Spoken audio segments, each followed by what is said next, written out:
धक्का लगा जानकर कि हमारे देश का एक हिस्सा हम्म, 1961 में आज़ाद होता है। जी तो हमारे दिमाग में 47 में क्यों नहीं हो गया? और अगर अंग्रेज भी थे और पुर्तगाली भी साथ साथ राज कर रहे थे, तो ये क्या डील थी, क्या समझौता था कि जी जी अंग्रेज उन्हें बर्दाश्त कर रहे थे?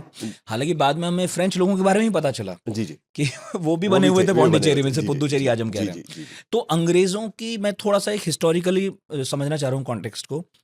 मराठों की मुझे समझ में आ गई, हम्म मराठों की डील हुई कि ठीक है हम्म आप लोग यहाँ से रेवेन्यू इकट्ठा कर लो। हम्म। लेकिन ये अंग्रेजों की या फ्रेंच लोगों की पुर्तगालियों से ऐसी क्या डील थी कि इन्होंने गोवा में और दादरा नगर हवेली में उन्हें रहने दिया इतने दिन तक? मेरे ख्याल से शायद उसके बाद एंग्लो फ्रेंच वॉर्स तो बहुत सारी हुई, और एंग्लो फ्रेंच वॉर्स होने के बाद जो है वो सारे के सारे पोर्चुगीज पोजेशंस जो वो चंद्रनगर, पुडुचेरी, यही बहुत सारे छोटे छोटे, कराकल कराकल ऐसी जगहों पे थोड़े से रह गए थे। तो शायद बहुत थोड़े रह जाने के कारण उन्होंने उसके अंदर कुछ नहीं किया। और देखिए, इस देश में जो समीकरण बनते हैं वो इस बात पर बनते हैं कि वहाँ यूरोप में इनके आपस में क्या ताल्लुकात है। तो जब इनके बिल्कुल। आपस में ताल्लुकात अच्छे बन गए तो यहाँ पे भी उन्होंने यहाँ एक लड़ना दूसरे के बंद देश कर में दिया। लड़ने की जरूरत ही नहीं थी। ठीक है। मतलब एक 500 या 700 किलोमीटर का दादरा नगर हवेली या कुछ हजार किलोमीटर का गोवा दमन दीव, इसके लिए वो देश यहाँ क्यों लड़ेंगे जबकि यूरोप में वो शांति से है। अच्छा। तो उस पीछे शायद वो आपस में अंग्रेजों ने उनको बर्दाश्त किया।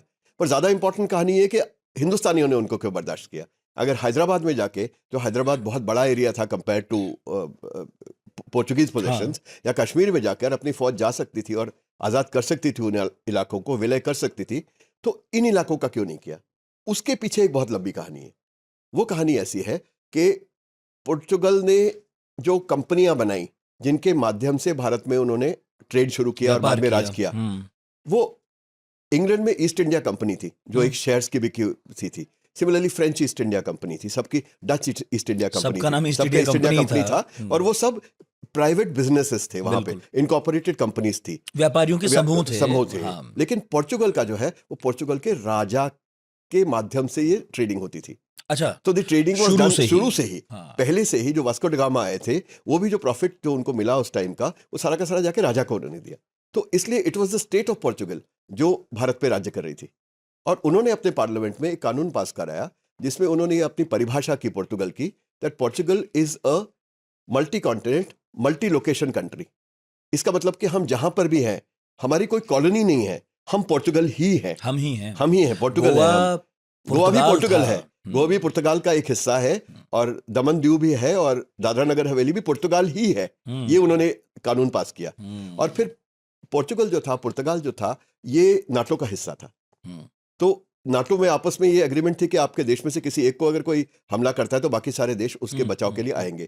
तो उस समय जब नेहरू जी ने इस परिस्थिति को देखा तो उन्होंने ये सोचा कि इस समय हम नाटो के साथ विरोध में जाने के लिए हमारी हम नहीं कर सकते हैं। तो इसीलिए शायद उन्होंने फौज उसको उसके अंदर नहीं भेजी। तो इसीलिए वो इतने दिन तक हमारे पास टिके रहे कि 1961 तक कुछ नहीं हो पाया। और 1954 में कुछ लोगों को अपने हाथ में बंदूक उठाकर अपनी ताकत के आधार पर और इन इलाकों को आज़ाद कराने की प्रक्रिया को शुरू करना पड़ा, क्योंकि सरकार नहीं कर सकती थी।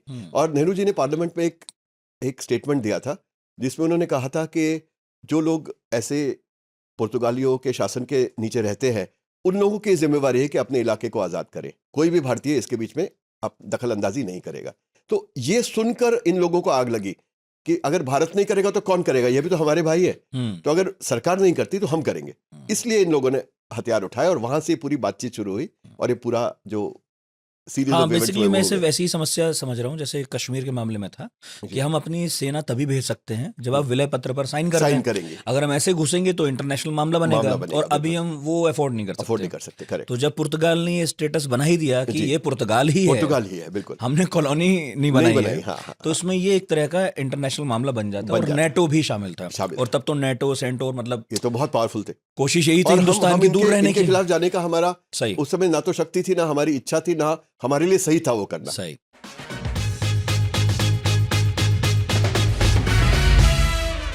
साइबर क्राइम की दुनिया में इस वक्त एक खतरनाक ट्रेंड चल रहा है। क्या हुआ था उस दिन और कहां पर थी आप? के नाम तो ऋचा मिश्रा है, इसके नाम तो अरेस्ट वारंट है। ये तो मनी लॉन्ड्रिंग में ऑलरेडी पहले से इन्वॉल्व है। मेरा जो कॉल रखने के बाद पहला प्लान था ना, मेरा दिमाग पहले ही अपनी किचन की ओर जाता है। वहाँ सबसे शार्प नाइफ कौन सी है मैं ये देख रही होती हूँ। लगातार चिल्लाते हुए ये कह रहे थे कि आप रैकेट चलाती हैं, ये ड्रग्स आपके पास निकला है, कि सारे एक बैंक अकाउंट सीज किए जा चुके हैं। नहीं, तुम तो किसी ट्रैप में हो सर, आप मेरा ब्लड टेस्ट करा सकते। इजराइल आपका कुरियर जा रहा था, तो मैंने उनसे बोला सर आप प्लीज उसे रख लें।